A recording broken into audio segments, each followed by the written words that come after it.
どうやってカンナの角を丸くしてるの？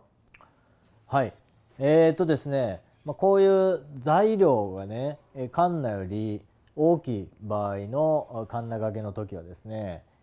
こうカンナをですね何回かこうに分けてねこうかけることになります。でその時にですね、こうかけましてですね、次のラインも同じようにかけますと、どうしてもですね2回かかるところがあります。でそこは2回かかるところはどうしてもこう、段差として残ってしまったりですね、残ってしまいます。で実際に触るとそこは段になっていますし、見た目もですね何かこう筋が入ったようなそういう形になります。でそれをですね、防ぐために、極力なくすためにですね刃を、少しカーブかけて、研ぐっていう方法があります。で具体的にどうしていくかというとですね、この刃のねこう角ね端の方だけを少しこう丸めてあげる、そういう風な研ぎ方になります。で実際にどうするかというとですね、いつも通りカンナをですね砥石の上でこう動かすんですけれども、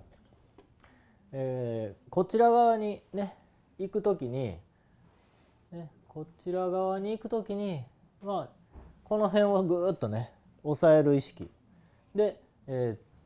向こうへ研いでいきます。ね、で反対にこっちへ戻ってくる時にもですね、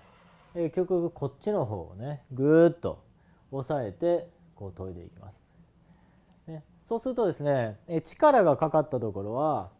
その分だけですね他の場所よりも必要以上に研げていきますんで、自然とですね、この辺が研がれて真ん中が残る、ね、でそれでこう自然にこうゆっくりとした丸になります。で、そういうふうにしてですね、角が少し丸くすることによって、より、平面、段差のない、スムーズな、面を作ることができます。でこれは、このシャープ8000番、ね、仕上げの段階でそういうふうな作業をしてもらうと、